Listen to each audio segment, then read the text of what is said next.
Salve, eu sou o Padre Gilberto Freitas, da Paróquia de Cristo Rei, e estou aqui como pároco há vários anos, contribuindo nesta igreja da Arquidiocese de Teresina. Além disso, eu sou também professor no ICESP, o nosso Instituto Católico aqui de Teresina, seminário, e também eu colaboro com o senhor bispo, sendo vigário episcopal para o diaconado permanente. E é uma alegria poder estar aqui partilhando com vocês esse tema do matrimônio, a convite do Padre Neto, da comunidade Ore. Então é uma satisfação fazer parte desse projeto e desse congresso, contribuindo assim para que a nossa igreja, e sobretudo a igreja doméstica, a família que se reúne nesta quarentena provocada por esta pandemia do coronavírus. Então o tema do matrimônio é sempre oportuno a gente refletir e aprofundar. Vamos lá então.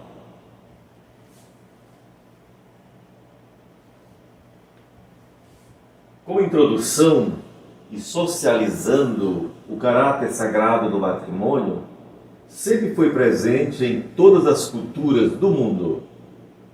Portanto, vamos encontrar o casamento natural entre pessoas crentes e não crentes, que não querem seguir as leis civis e muito menos as religiosas. Isto é fato. O tema do matrimônio, a união entre os casais, isto é fato em todas as culturas do mundo, mas também do ponto de vista dos crentes e dos não crentes. E ambos não querem seguir as leis, as normas, nem da sociedade civil e muito menos religiosas. Isto é um fato constatado em todas as culturas. O fundamento bíblico do matrimônio, meus irmãos, é que vamos encontrar uma lei fundamental que é aceita pela maioria dos povos. E aqui, Gênesis 1:23 vai nos dizer que Deus criou nossos primeiros pais à sua imagem e semelhança. Aqui Adão e Eva, como esposos, e os uniu para toda a vida. Então, a união de um homem e de uma mulher, de um casal que formam os esponsais, este casal faz parte do projeto de Deus. É uma luz de Deus para a sociedade, formar família. O caso aqui, desde Gênesis, Adão e Eva, que faz parte do projeto de Deus.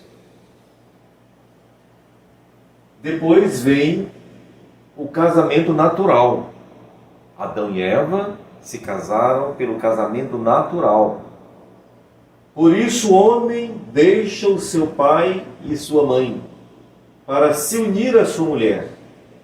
E já não são mais dois, mas uma só carne. Sem esquecer o grito de ordem da própria sobrevivência da natureza, que consiste no crescer e multiplicar. Aqui nós vamos encontrar o casamento natural. E naturalmente, o homem e a mulher se encontram e se unem pela emoção do amor que nasce entre os dois. E eles formam uma só carne pela união matrimonial. E aqui, a ordem natural também é o crescer e multiplicai-vos. Aqui vem a prole, a família. No Evangelho, Jesus Cristo, a letra está miúda, não dá para... É difícil ler, mas eu estou mais próximo aqui e vou ler. Jesus elevou o casamento natural à dignidade de sacramento, quando ele disse: o que Deus uniu, o homem não separe. Mateus 19, versículo 6. Às vezes a gente pensa, meus queridos irmãos, que Deus uniu, quando na realidade Ele não uniu.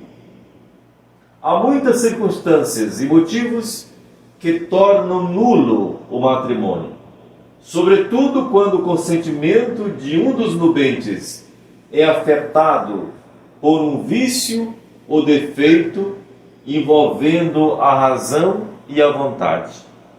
Trocando em miúdos, nós percebemos que Jesus Cristo, ele eleva o casamento natural, aquele lá de Adão e Eva.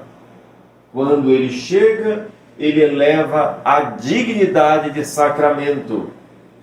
E aqui, Mateus 19, 6, quando ele diz: o que Deus uniu, o homem não separe. O homem não separe, meus queridos irmãos e irmãs, significa não uma separação de corpos. Isso é bom ficar bem claro. Porque no casamento religioso e sacramental é possível haver separação. Quando ele diz aqui: o que Deus uniu, o homem não separe, é no sentido profundo e radical da palavra bíblica de que não dissolva. A separação aí é para não dissolver o vínculo matrimonial. Não se refere à não separação de corpos, porque ela é possível entre os casais. Claro que o último cartucho diante das crises matrimoniais. Nesse sentido, a gente percebe que muitas vezes, por isso que o texto diz, que muitas vezes a gente pensa que é válido o matrimônio e na verdade ele é nulo, ele foi nulo, devido a algum vício ou defeito no consentimento. E esse vício ou defeito passa pela razão, o entendimento e também pela vontade. Aqui implica muitos pontos jurídicos da lei canônica e católica que o tempo aqui não nos permite aprofundar e tocar neles. Em Jesus, em suma, Jesus deu a esta união do homem e da mulher um valor sagrado, com as graças correspondentes para a missão que recebem para servirem na comunidade familiar e civil. Então, é Jesus, meus queridos irmãos, que pela sua graça vai conceder ao casal este valor sagrado. E através dessa graça, eles poderão, sem sombra de dúvida, cumprir a sua missão em casa e fora de casa, na comunidade e na sociedade civil. Fundamento no magistério. Vamos ver, no decorrer do tempo e dos anos, o que o magistério da igreja tem a nos dizer nesse momento deste tema. Primeiro foi o Concílio de Trento, que definiu a sacramentalidade do matrimônio. Lá em Trento, em 1500 e alguma coisa, 535 por aí, do Concílio de Trento. Depois esta foi confirmada, esta sacramentalidade do Concílio de Trento foi confirmada pelo Concílio Vaticano II, quando diz, abre aspas, homem e mulher constituem entre si uma comunidade de toda vida, que pela própria natureza foi ordenada ao bem dos cônjuges e à procriação e educação dos filhos. Nós vamos encontrar isso na Lumen Gentium 48. Pois bem, meus irmãos, esta verdade conciliar de 1965 foi ratificada em 1983, com a promulgação do Código de Direito Canônico, que diz, abre aspas mais uma vez, no cano 1055, parágrafo 1º, o Cristo Senhor elevou à dignidade de sacramento o próprio contrato matrimonial entre batizados.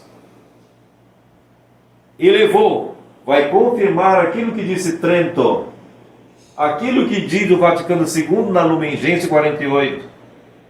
O código, quando é publicado em 83, vai ratificar esta verdade do magistério, dizendo, relembrando que o Senhor Jesus elevou à dignidade de sacramento o próprio contrato matrimonial entre batizados. Dimensão jurídica à luz do magistério. A doutrina jurídica da Igreja afirma que contrato matrimonial e sacramento, no matrimônio dos batizados, são inseparáveis. Logo, entre batizados não pode haver verdadeiro contrato matrimonial sem que seja ao mesmo tempo sacramento. Resumindo, no plano sobrenatural da graça, entre batizados, todo contrato matrimonial é sacramento, porque são dois aspectos normais de uma mesma realidade.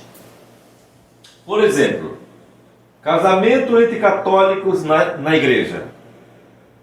Casamento entre protestantes no cartório ou na igreja protestante ou evangélica. Casamento entre anglicanos. Então aqui, ambos os crentes aqui que eu me referi, exemplifiquei, são batizados validamente. Então, contrato entre batizados, que eu já havia refletido antes, todo contrato matrimonial, então, é sacramento. Então, quando os evangélicos protestantes ou anglicanos vão ao cartório ou chamam o juiz nas suas igrejas, aquele contrato matrimonial é válido e é sacramento. Quando o católico, na sua igreja, sob a assistência do ministro sagrado, recebe a bênção como assistente, então também é sacramento. É claro que um católico, para se casar, ele não vai se casar no cartório, diante de um juiz, porque esse matrimônio é nulo. E este casal sai do cartório simplesmente amigados. Porque a lei canônica da igreja, assinada pelo magistério, diz e está expresso que para o católico se casar validamente, com a bênção de Deus, é preciso procurar o assistente religioso, o ministro assistente, que é o bispo, o padre ou o diácono. Então aí vale, porque se o casal católico vai para o cartório, então ele está desobedecendo a lei, a norma, que se chama forma canônica. Então nós temos que preencher a forma canônica seguindo esta orientação para que o casal seja abençoado do ponto de vista do matrimônio. Avançando, Cristo não veio mudar ou abolir a lei do Antigo Testamento, mas aperfeiçoar todas as leis. Em relação ao casamento, Jesus apresentou dois ensinamentos básicos ou propriedades essenciais que identificam os casamentos aprovados e abençoados por Deus. Aqui vem a unidade e a indissolubilidade do casamento. Quando aboliu a lei do repúdio ou do divórcio, em Marcos 10, 3, 8. Então, mas para Jesus, Em que consiste a unidade e a indissolubilidade do matrimônio? Então, quando Jesus Cristo veio, em Marcos 10, ele veio para selar e ratificar o sacramento, elevar o matrimônio a sacramento, e ele foi muito claro, deixando esse ensinamento e essas propriedades essenciais do matrimônio. Para que o matrimônio seja válido e abençoado, é preciso considerar esses dois ensinamentos, da unidade e da indissolubilidade. Em que consiste esses dois elementos, esses dois ensinamentos, que o Código e o Magistério vai chamar de unidade e indissolubilidade? Primeira unidade. A unidade consiste na impossibilidade de um casal ter um terceiro elemento, um segundo vínculo, porque o vínculo é único no matrimônio cristão e católico. Então não pode haver um segundo vínculo. É a fidelidade que vai marcar e definir a unidade do matrimônio. Por ser fiel, uma mulher com um homem com a única mulher.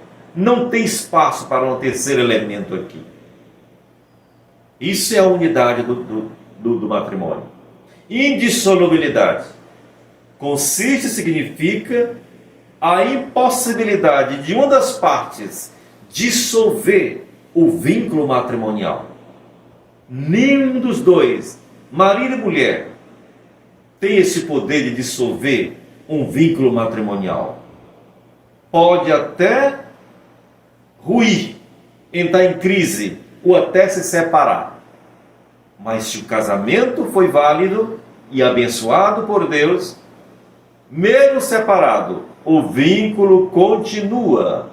Isso significa indissolubilidade do matrimônio. Só a morte pode os separar e dissolver.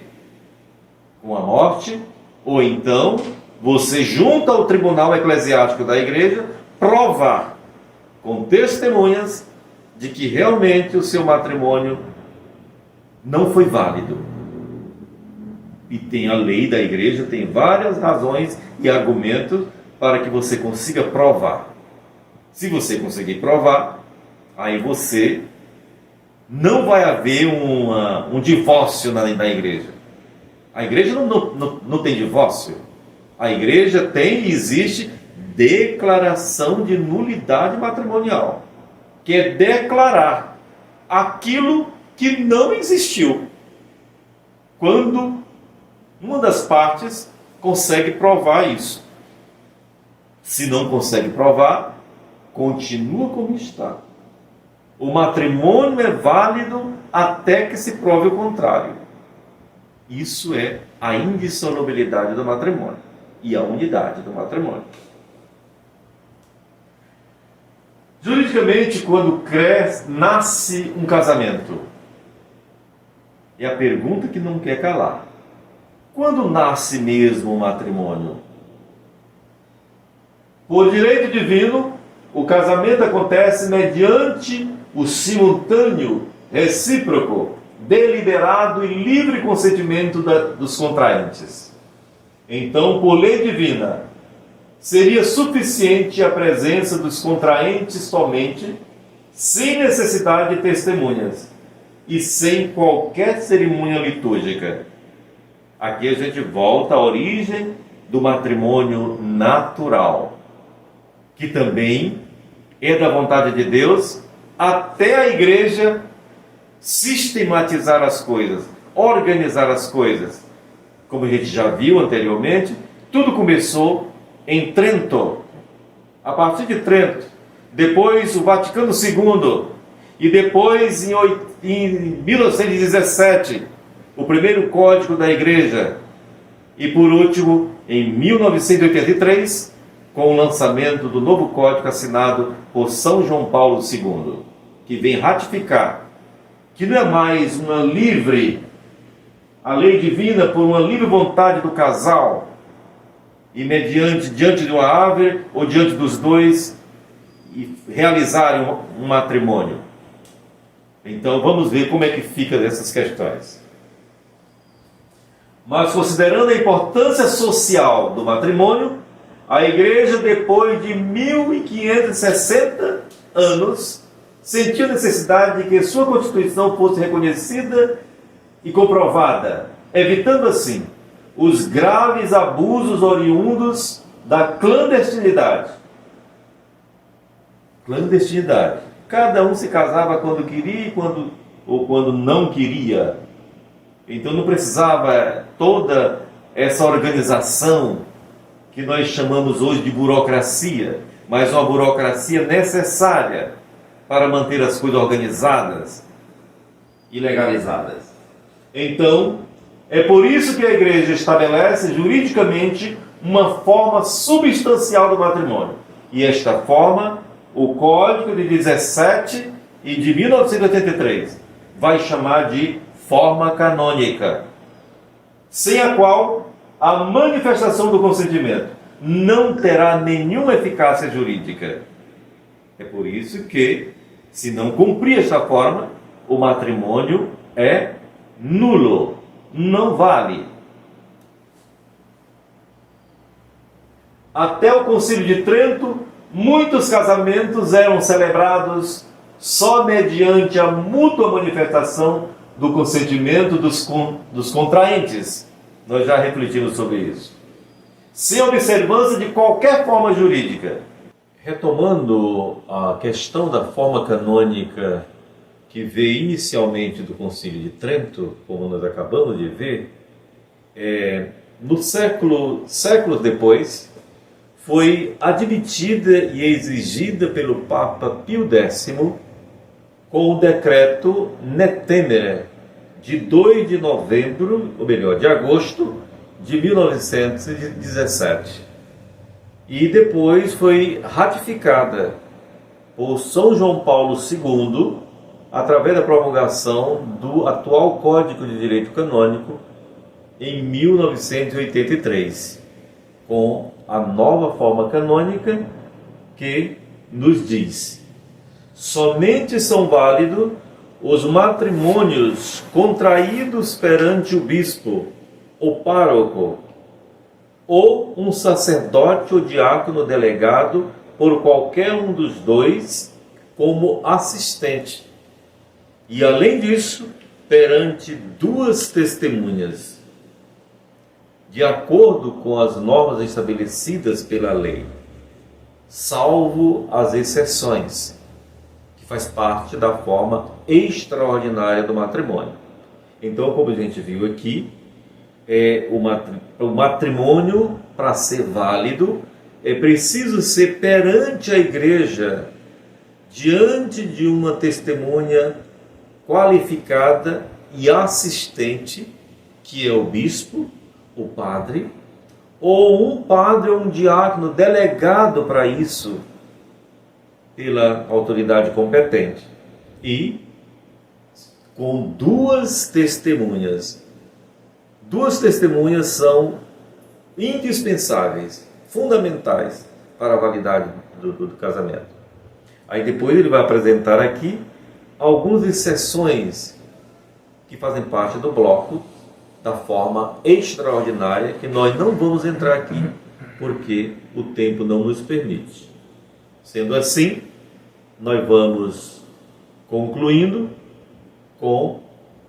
e nos dizendo que entre católicos o casamento é sinal de expressão da união mística de Cristo com a sua igreja.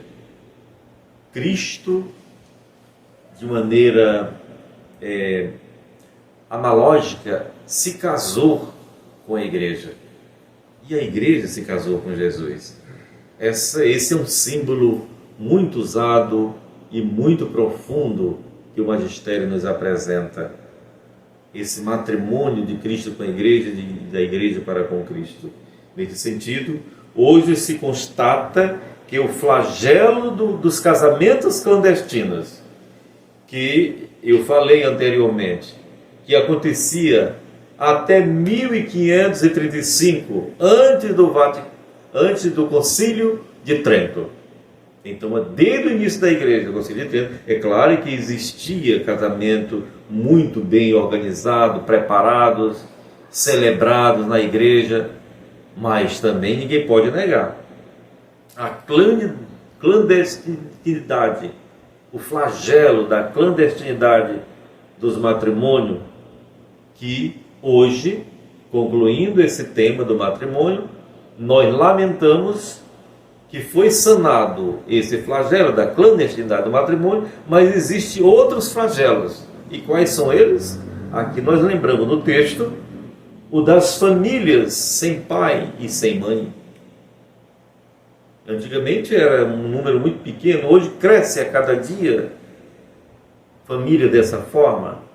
Constata-se também o crescente número de casamentos sem filhos, casais que não querem mais ter filhos, esquecendo que os filhos é um dom de Deus, complementa, é a plenitude de uma família e de um casal. Então a gente se depara com este flagelo. Também é dado que para a igreja é bom lembrar que a finalidade do casamento, ao unir-se sacramentalmente no matrimônio, consiste nos 3 básicos elementos que o Código atual nos coloca, que é o bem dos cônjuges, a geração e a educação da prole, que é a família.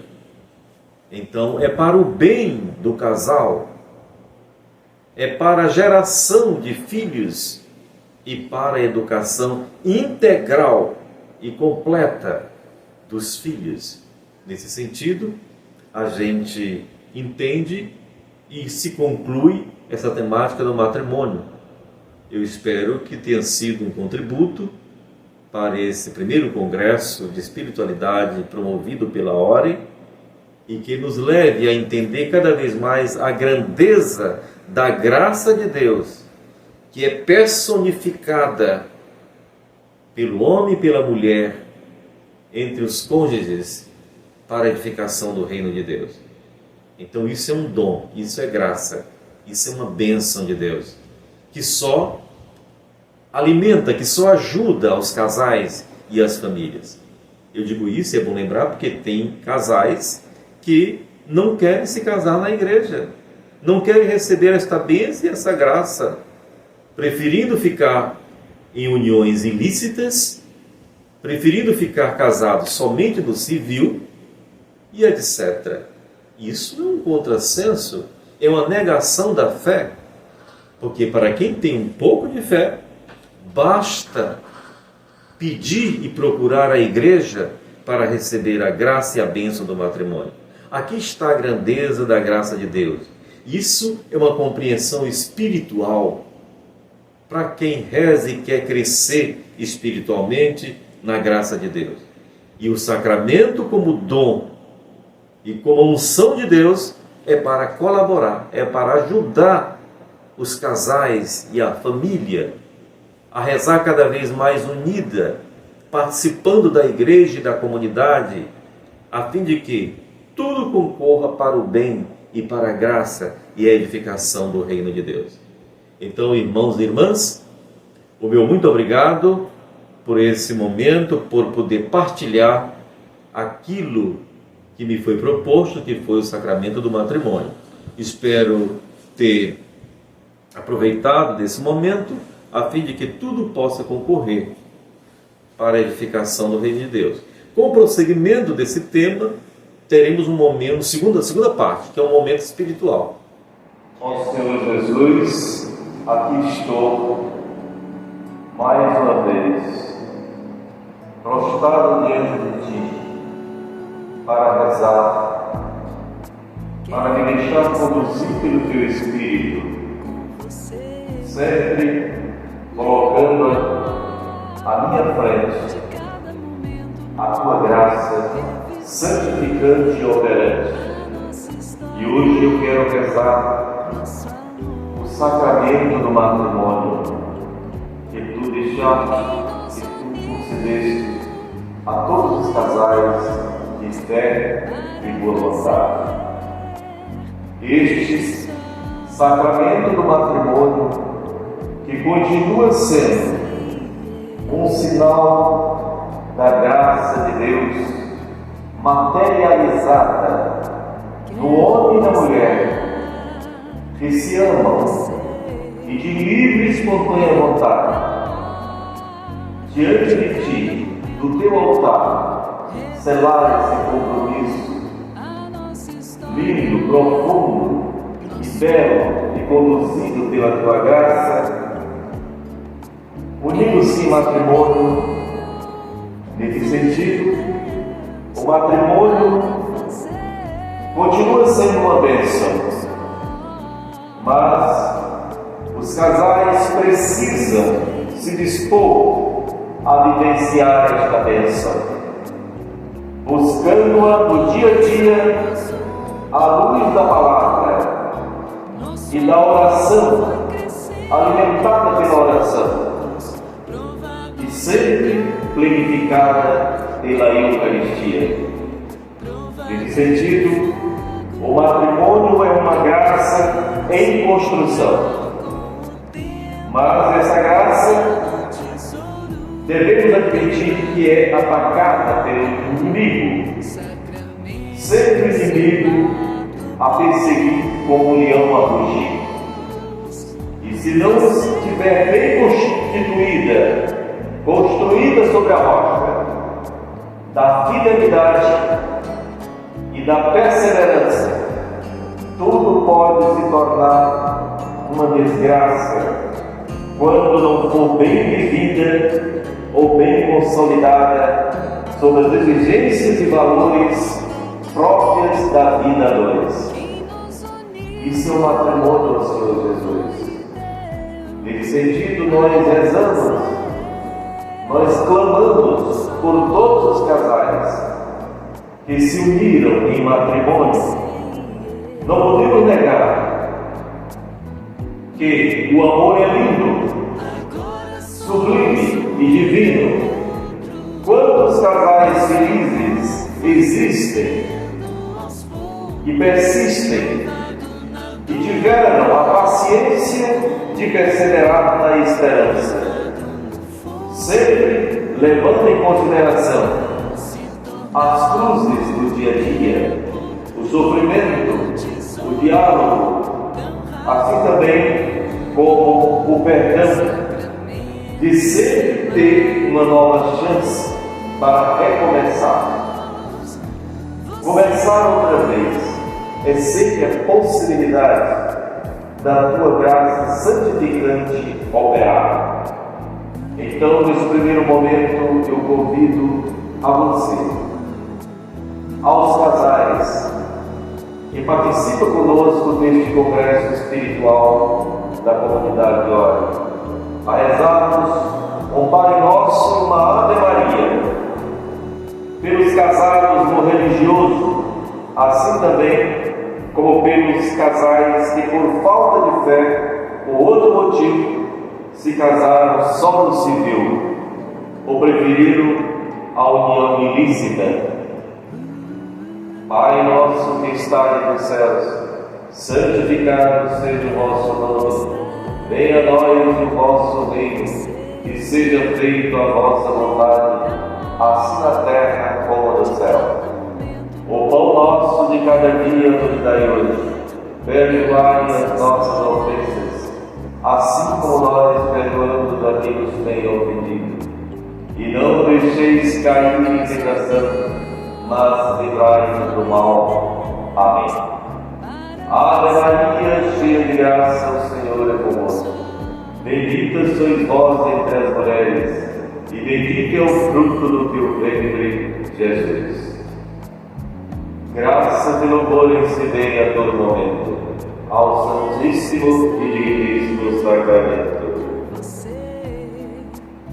Senhor Jesus, socializando um pouco o matrimônio, este belo e santo sacramento, é preocupante o que vem acontecendo na família, entre os casais, no que diz respeito a algumas epidemias, como por exemplo a epidemia do vírus do não interesse pelo sacramento do matrimônio na igreja ou no religioso, preferindo as uniões ilícitas do casamento civil ou de outro tipo de união não cristã.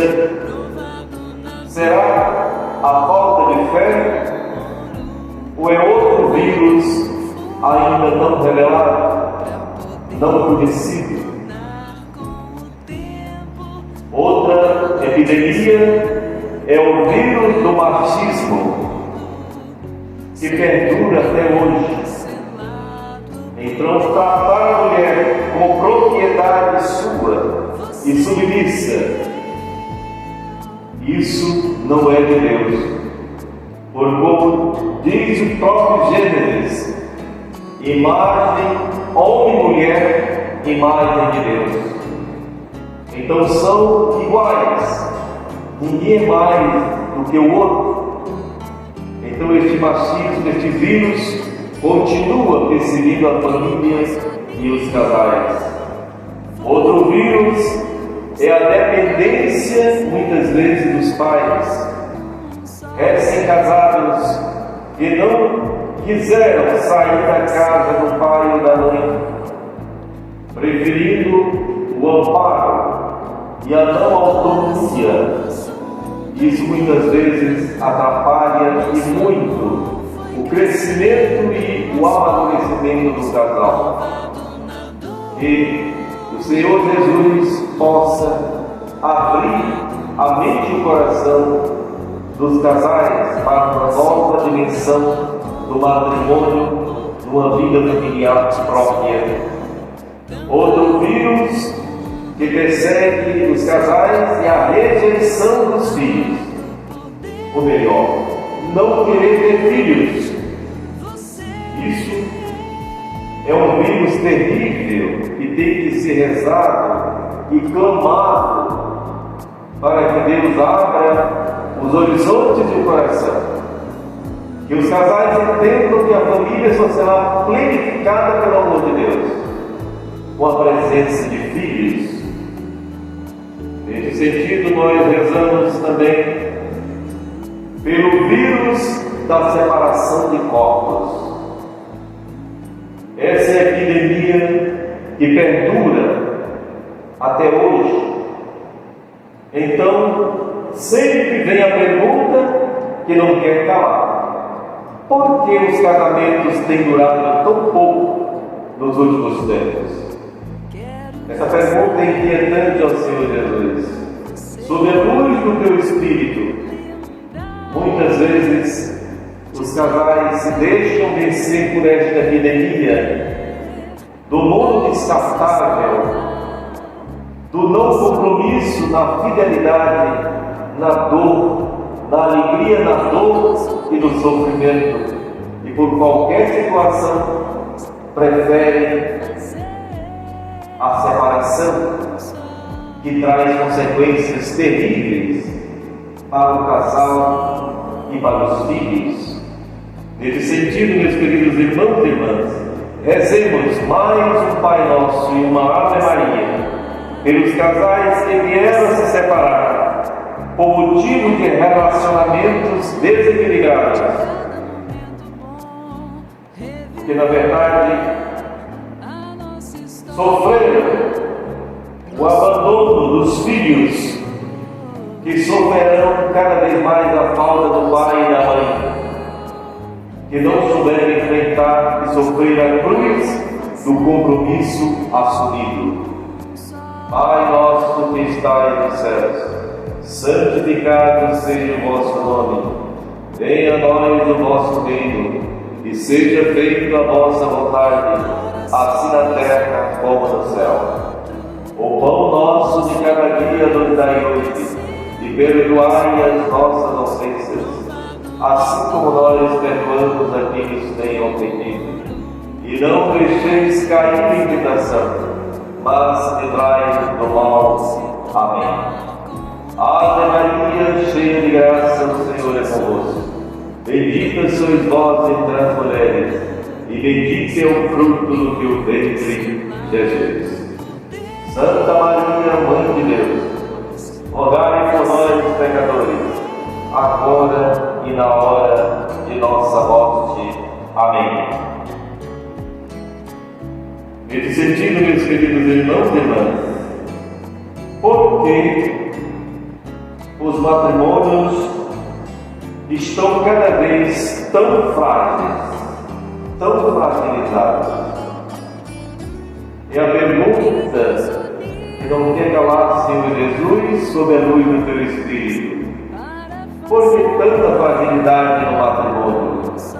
Primeiro, é por causa da falta de consciência e de consistência sobre as exigências da vida 2, à luz da palavra que vem de ti, ó Senhor Jesus. Por isso, nesse sentido, a vida 2 é cada vez mais exigente, sem sombra de dúvida.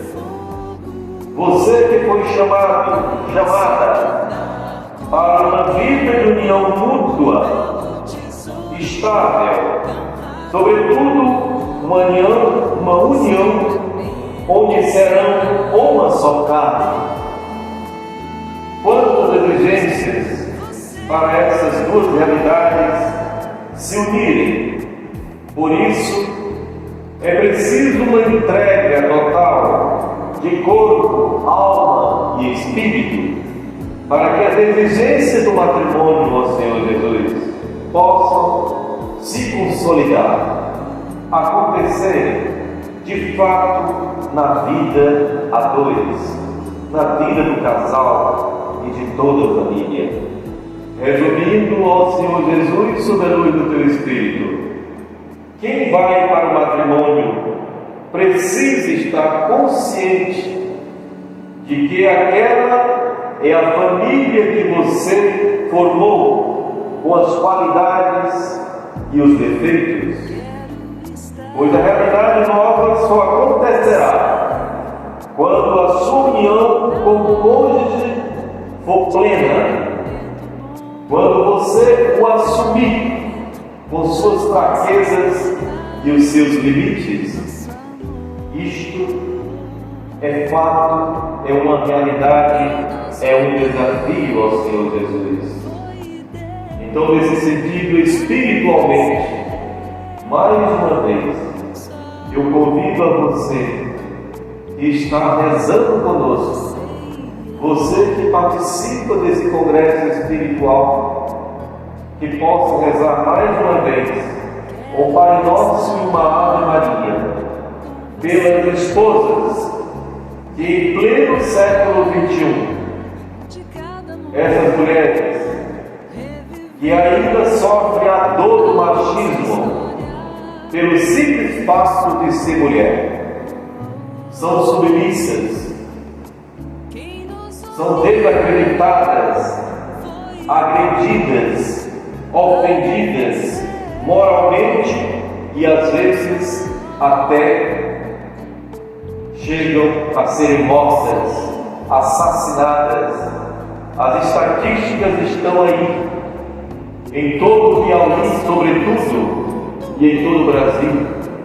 A presença marcante do machismo contra a mulher e contra as esposas, tudo fruto de homens desequilibrados, desajustados e mal educados, que ainda não venceram esse vírus terrível do machismo. Nesse sentido, rezemos todos por essas mulheres e por essas esposas. Pai nosso que estais nos céus, santificado seja o vosso nome.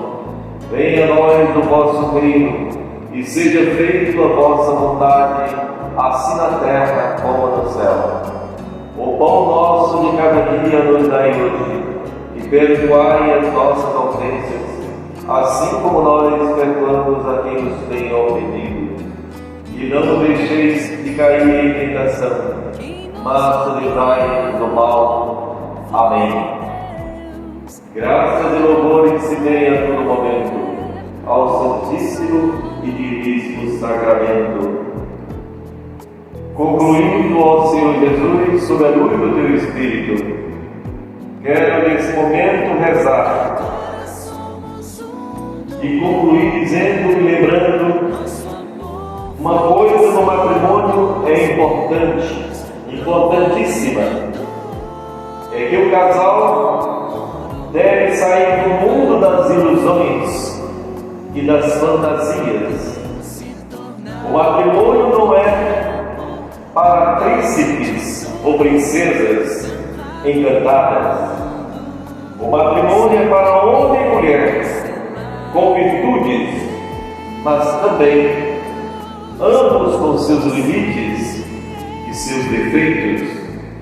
Nesse sentido, portanto, quando os dois se unem ao Senhor Jesus, eles precisam saber confrontar-se sempre com essa realidade diversa e ao mesmo tempo desafiadora. Resumindo, é bom lembrar sempre, primeiro, que o matrimônio é uma bênção, mas precisamos dispor a vivê-la e alimentá-la no dia a dia. E isso não pode faltar, sobretudo pela oração, pela comunhão e a unidade, a cumplicidade, a integração familiar de ambas as famílias, a integração da comunidade que você frequenta e participa e está filiado, para que tudo isso seja consolidado ao projeto de Deus na graça do matrimônio. Assim sendo, meus queridos irmãos e irmãs, o matrimônio continua sendo uma graça em construção, como eu disse no início desse momento espiritual, que será atacado pelo inimigo, e assim sendo, o casal deve estar forte e preparado para vencer todas as adversidades.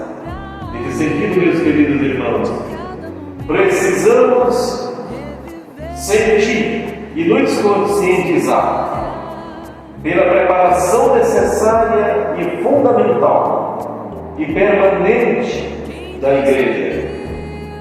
Todos aqueles que são chamados ao sacramento do matrimônio, incluindo os que já estão casados e, sobretudo, os jovens que querem se casar e abraçarem as exigências responsáveis da vida dois. Rezemos nesse momento mais um Pai Nosso e uma Ave Maria pelos casais que passam situações difíceis, que vivem em crise, porque esta crise foi provocada nesta quarentena pandêmica, onde alguma pessoa da família foi infectada pelo coronavírus. Que seja curado, ó Senhor Jesus, sob a luz do Teu Espírito, e também rezemos por aquelas famílias que perderam seus entes queridos, que veio algum membro a óbito. Rezemos por toda a sua família enlutada, que sofre e padece nesse momento tão difícil e tão cruento. Pai nosso que estais nos céus, santificado seja o vosso nome. Venha a nós o vosso reino, e seja feita a vossa vontade, assim na terra como no céu. O pão nosso de cada dia nos dai hoje, e perdoai as nossas ofensas, assim como nós perdoamos a quem nos tem ofendido. E não deixeis cair em tentação, mas livrai-nos do mal. Amém. Ave Maria, cheia de graça, o Senhor é convosco. Bendita sois vós entre as mulheres, e bendito é o fruto do teu ventre, Jesus. Santa Maria, Mãe de Deus, rogai por nós, pecadores, agora e na hora de nossa morte. Amém. Graças e louvores se deem a todo momento ao Santíssimo e Diviníssimo Sacramento. Concluindo esta meditação espiritual, meus irmãos e irmãs, a você, a todos nós que vivenciamos esse momento de pandemia causada pelo coronavírus, onde o grito de ordem continua sendo, meus queridos irmãos, ficar em casa, sobretudo para aqueles que podem ficar em casa, que é a maioria. Levemos a sério as orientações sanitárias nesse momento tão difícil e tão perigoso. Nesse sentido, é preciso ter paciência, porque a paciência e misericórdia, porque a paciência continua sendo uma não facilidade. A paciência que não é acomodação, porque ela é, acima de tudo, perseverar na esperança. Isso mesmo, queridos irmãos. Paciência é um sinal forte da graça que se consolida na esperança. E a esperança, porque Deus está no comando, meus queridos irmãos. Isto é fato. Deus está no comando, nós não percamos este horizonte. Nesse sentido, força e coragem, sem jamais desanimar. Porque não devemos entrar em pânico, devemos confiar mais na graça de Deus que continua operando em você, na família e em toda a comunidade social, que busca cada vez mais vivenciar este momento difícil de provação, mas pela intercessão de Deus, sob a luz do Espírito e a proteção de Nossa Senhora, sejamos cada vez mais obedientes às leis sanitárias. Eu repito, lavando mais as mãos, usando máscaras nesse sentido, e quando sair de casa receber alguém, a máscara é fundamental, assim como lavar as mãos. Então, vivenciar a misericórdia, meus queridos irmãos, é vivenciar nesse momento pandêmico a solidariedade, a partilha, que vem com gestos concretos de solidariedade através de doações livres, de cestas básicas e de outro tipo de ajuda.